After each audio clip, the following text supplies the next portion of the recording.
हमारे एपिसोड की स्टार्टिंग होती है जहाँ पर एडम अपनी मिस्ट्री वाली बुक पढ़ रहा होता है और बोलता है इम्पॉसिबल। गहरी टेंशन के साथ कहने लगता है 3 चैप्टर में इस स्टोरी का सुलझना रिसोल्व होना इम्पॉसिबल है। मुझे मत बताना कि वो लास्ट पेज टर्न करता है और बोलता है इसका कोई सीक्वल भी है, जारी रहेगा, टू बी कंटिन्यू। सडनली वो बहुत तेज चिल्लाने लगता है जैसे उसके पास कोई भूत आ गया हो और हम देखते हैं गाड़ी के बाहर की साइड खड़ी होती है डेविना। वो एडम की ऐसी हालत देखकर बोलती है ये हम हैं और डरा हुआ एडम बोलता है ये आखिर हो क्या रहा है। डेविना और गैब्रियल आकर कार में बैठ जाते हैं। गैब्रियल कहता है कार के डोर्स अनलॉक थे। एडम घबराया हुआ डेविना की ओर इशारा करके कहता है डेविना ने मुझसे ये कराया था। और तभी डेविना बोलती है अगेन मैं सही साबित हुई। तभी एडम बाहर खिड़की से झांकता है और बोलता है अंदर चल क्या रहा है, सारे गेस्ट अभी भी घर के अंदर ही हैं। और वो मन में सोचता है और बोलता है वेट। और ये देखकर तो एडम थोड़ा डर जाता है और बोलता है क्या वे बाहर रोमांस करने के लिए आए हैं।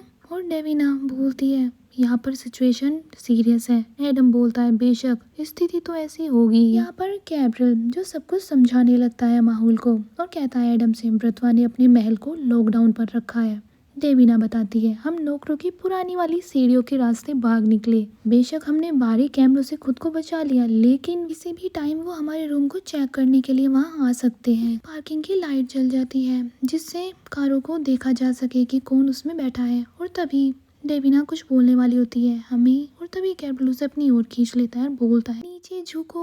और डेविना तो अचानक से ये सब होने से वो घबरा जाती है और गैब्रियल खुद भी घबराया होता है। और एडम जो एक्टिंग करने लगता है कि वो अपनी बुक पढ़ रहा है और फ्रीज हो जाता है जिसे गैब्रियल बोलता है एक्टिंग नेचुरल करो। और हम पीछे सीट पे देखते हैं गैब्रियल और डेविना को, दोनों बहुत क्लोज होते हैं और ब्लश भी कर रहे होते हैं उनकी इस अनकंफर्टेबल पोजीशन की वजह से। बाहर की तरफ जो लाइट होती है वो सारी कार पर पड़ने लगती है। और तभी डेविना बोलती है एडम क्या तुम सामने का फ्रंट गेट देख सकते हो। एडम शीशा उसकी तरफ करता है और बोलता है हाँ। और डेविना बोलती है क्या वो बंद है। एडम कहता है हाँ पर क्यों। डेविना बताती है उसे हमें यहाँ से निकलना होगा। सुनकर तो एडम भी घबरा जाता है और पीछे की तरफ उन्हें ऐसे लेटा देखता है और वो भी थोड़ा कंफ्यूज हो जाता है और बोलता है क्या मतलब अभी। गैब्रियल उसकी ओर देखता है और एंग्री मोड में आ जाता है और उसे गुस्से से घूरता हुआ कहता है एडम। और एडम डर के मारे हंसते हुए मजाक कर रहा था। और एडम फ्रंट गेट को देखता है घूर कर और अपनी रेसिंग वाली मोड में आ जाता है और बोलता है heavy iron dual electric swimming arm और बैरल हिंग्स करती हुई डेविना पीछे घबराई हुई बोलने लगती है क्या मुझे इसे हैक करना होगा, मेरे पास मेरा कंप्यूटर भी नहीं है। लेकिन तभी एडम बोलता है स्टीयरिंग व्हील को कसकर पकड़ते हुए नहीं तुम बस शांति से बैठी रहो, ये मेरा इलाका है। और ये सुनकर डेविना डर जाती है और बोलती है कि तुम क्या प्लानिंग कर रहे हो। ऐसे ही कार ब्रूम करके आगे जाने लगती है और एडम बोलता है हमला और वो गाड़ी को बहुत तेज भगाता है। डेविना बोलती है रुको सीट बेल्ट। और गैब्रियल और डेविना एक दूसरे को बहुत जोर से हग कर लेते हैं और गैब्रियल जोर से चिल्लाता है डेविना क्योंकि कार बहुत फास्ट होती है।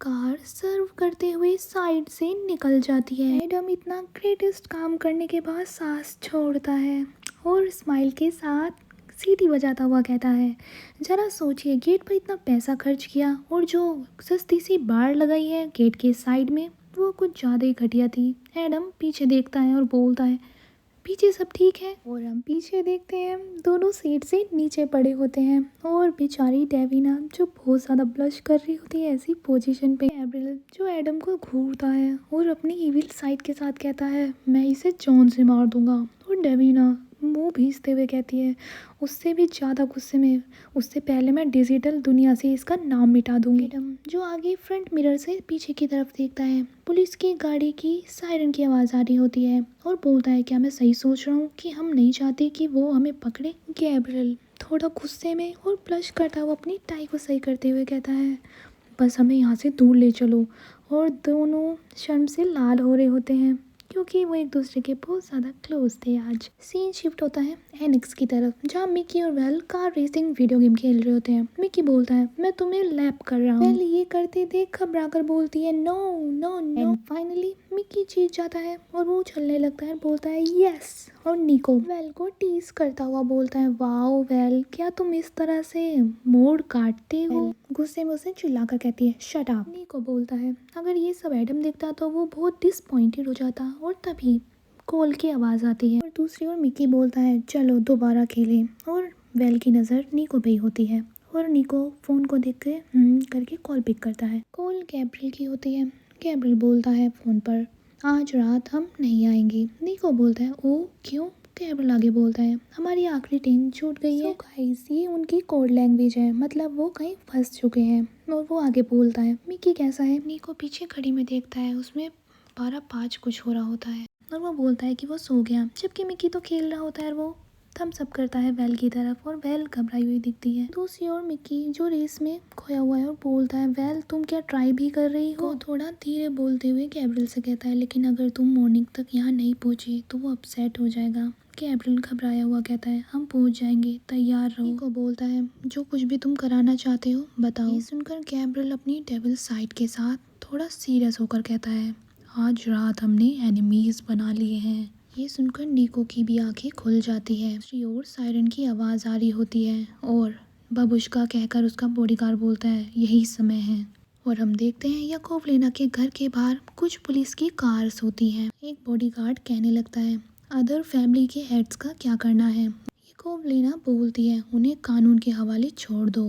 दूसरी ओर हम देखते हैं एक लड़की को खींच के लाया जा रहा होता है, मतलब उसकी ग्रैंड डॉटर। और वो लड़की रोते हुए कहती है, हम कात्या की लाश को यहाँ नहीं छोड़ सकते, मैं नहीं जाऊंगी। याकोवलेना अपनी ग्रैंड डॉटर के पास आती है और उसका कसकर हाथ पकड़ती है। भयानक चेहरा बनाकर कहती है, शांति से साथ चलो वरना खुद तुम्हें इस छत से नीचे फेंक दूंगी। सामने खड़ा हम एक चॉपर को देखते हैं जो उनके रूफ टॉप पे आया होता है उन सबको ले जाने के लिए। नीचे तो उनकी पुलिस आ चुकी है जो उन सब लोगों को संभाल लेगी, लेकिन यहाँ से ये लोग भाग रहे हैं। याकोवलेना अपने बॉडीगार्ड से पूछती है, वो गाड़ी जो भाग निकली किसकी थी? बॉडीगार्ड कहता है, वो विनीशियन की थी, यानी गैब्रियल के परिवार की। याकोवलेना एक भयानक आंखें बनाकर बोलती है, एंजेलिनीज, और अपने चॉपर में चढ़ने लगती है और एक भयानक चेहरे के साथ दोबारा कहती है, उन्हें इसकी कीमत चुकानी होगी। सीन शिफ्ट होता है द डॉन के पास जो बोलकर परफेक्ट कह रहा होता है। द डॉन के शौक जो आज तक मुझे समझ नहीं आए, ये बस फ्रूट्स के साथ ही खेलता रहता है या कभी सीड के साथ। आज ये फ्रूट के साथ खेल रहा है और तभी कॉल आती है और वो कॉल पिक करता है और एक क्रीकी सा फेस बनाकर बोलता है, नेफ्यू, मुझे अंदाजा था कि तुम मना करने के बावजूद वहाँ जाओगे। गैब्रियल गुस्से में और शक करता हुआ कहता है, आपने ये क्या किया? इतना ही सुनते डॉन को आ गया गुस्सा और वो उन फ्रूट्स को भींच देता है अपने हाथ में और बोलता है गुस्से में, मुझे यकीन है कि तुम्हारा मतलब हमने क्या किया। गैब्रियल उधर से बोलता है, अंकल। सुनकर द डॉन अपनी वो ग्रेप्स खाने लगता है और बोलता है, रिलैक्स, वो हम नहीं थे और मैं चाहता भी नहीं था कि तुम इन सब में मिक्सअप हो जाओ। और ये सुनकर गैब्रियल सोच में पड़ जाता है। द डॉन गैब्रियल की चुप्पी सुनकर सोच में पड़ जाता है और बोलता है, गैब्रियल मुझे बताओ कि तुम इन सब में नहीं पड़े हो। गैब्रियल कहता है, आप ये अज्यूम कर लीजिए कि ब्रतवा हमें ही इस मर्डर का रिस्पॉन्सिबल मानती है। और द डॉन बोलता है चौंकते हुए अपने सिर को पकड़कर, तुमने क्या किया? गैब्रियल बोलता है, मुझसे मिसकैलकुलेटेड हो गया। और तभी द डॉन गुस्से में मेज पर हाथ पटकता है, तो रिकैलकुलेट करो, तुम्हें हमारे बिजनेस को फैलाना था, ना कि हर टर्न पर जाकर खतरे में डालना था। गैब्रियल ये सुनकर कहता है कि आपने मुझे अंधेरे में रखा। द डॉन आगे बोलता है, मैं जैसे भी रखना चाहता हूँ मैं वैसे ही रखूंगा।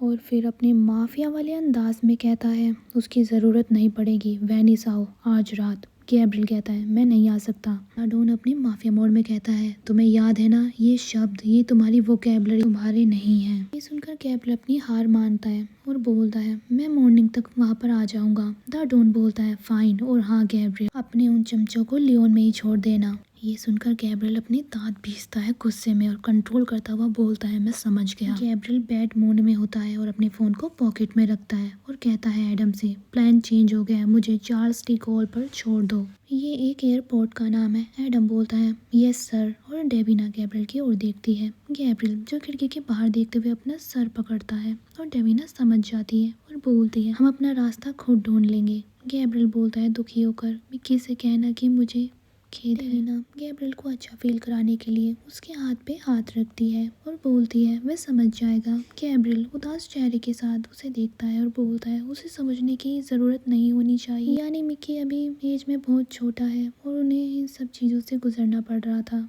डेविना बोलती है उसे सुरक्षित रखने के लिए आपको जो करना होगा आप वही करेंगे, सबसे पहले वही आता है और बाकी सब कुछ उसके बाद आता है। गैब्रियल उसकी ओर देखता है और बोलता है हाँ तुम सही कह रही हो। डेविना उसे विश्वास दिलाते हुए कहती है अभी के लिए। बोलकर डेविना दूसरी ओर देखने लगती है और गैब्रियल जो अभी भी उसी को देख रहा होता है और बोलता है जैसा तुम कहो।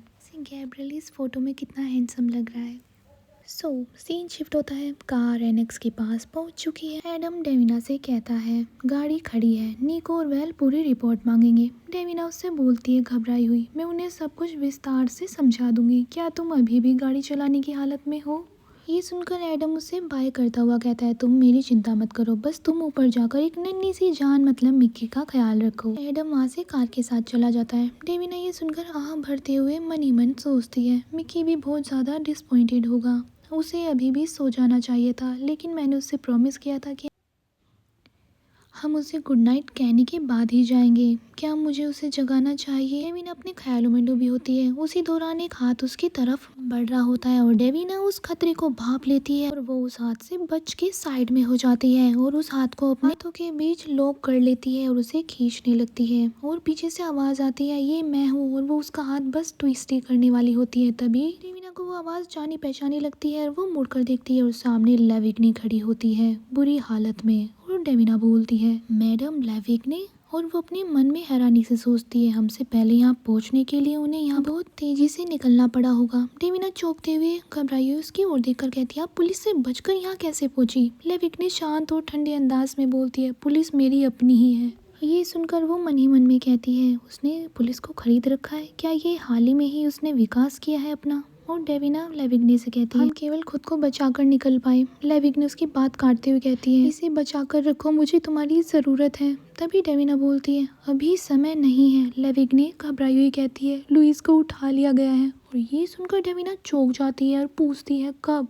लेविग्नी बताती है कुछ घंटों पहले जब मैं घर लौटी तो मैंने देखा कि मेरे लोग मारे जा चुके हैं और मेरा हस्बैंड क्रिटिकल कंडीशन में था और मेरा बेटा। और वो फूट फूट कर रोने लगती है और लेविग्नी बोलती है वे उसे ले गए, ये वो निर्दोष है, उसे कुछ नहीं पता। और लड़खड़ा कर डेविना के कंधे पर गिर जाती है और बोलती है मैंने उन्हें इस चीज़ों से दूर रखा फिर भी वो उसे ले गए। डेविना मन ही मन बोलती है मुझे इसे कंफर्म करना होगा, जानबूझकर टारगेट बना रहा है वो भी क्रिमिनल फैमिलीज के हेयर्स को। लेविग्नी अपने आप को संभाल कर डेविना से कहने लगती है मैंने पेरिस और मार्शली को अलर्ट कर दिया है, हर बड़ी सिटी में पुलिस और माफिया उसे ढूंढ रहे हैं, लेकिन मेरे रिसोर्सेज वहीं पर एंड हो जाते हैं जहाँ पर वो बॉर्डर से दूसरी तरफ उसे लेकर जाएंगे और मैं वहाँ पर उसे खो दूंगी। डेविना मन ही मन सोचती है वह सही कह रही है, लेकिन इस कंडीशन में से भी ज्यादा वर्स हो सकता है। वे वही लोग हैं जिन्होंने मिक्की और ब्रतवा की डॉटर को हमला किया,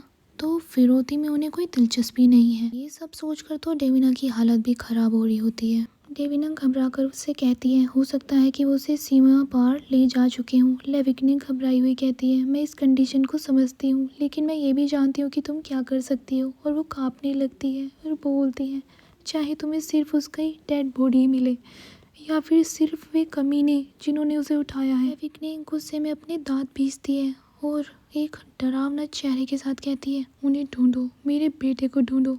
डेविना मन ही मन घबराती हुई सोचती है मैं उसकी हेल्प करना चाहती हूँ, लेकिन वो लेविग्नी को कहती है मैं मिस्टर एंजेलिनी के अधीन हूँ, वही तय करेंगे कि मुझे कहाँ तैनात करना है। लेविग्नी अपना सर पकड़ती है और बोलती है वह मेरा फ़ोन नहीं उठा रहा। ये सुनकर डेविना बोलती है वो अपनी फ्लाइट में है, जैसे ही वो लैंड करेंगे मैं उनसे कॉल करके पूछूंगी। ना सुनकर लेविग्नी उसके करीब आती है और उसके हाथ को टाइटली पकड़ती हुई कहती है लुइस के पास इतना समय नहीं है कि तुम ये ढोंग करती रहो कि तुम सिर्फ एक नैनी हो, प्लीज़ क्या तुम एक प्रोटेक्टर नहीं हो। डेविना बोलती है घबराती हुई मैं मिकी की प्रोटेक्टर हूँ। लेविग्नी बोलती है तो फिर अपने चार्ज से ही तुम पूछ लो।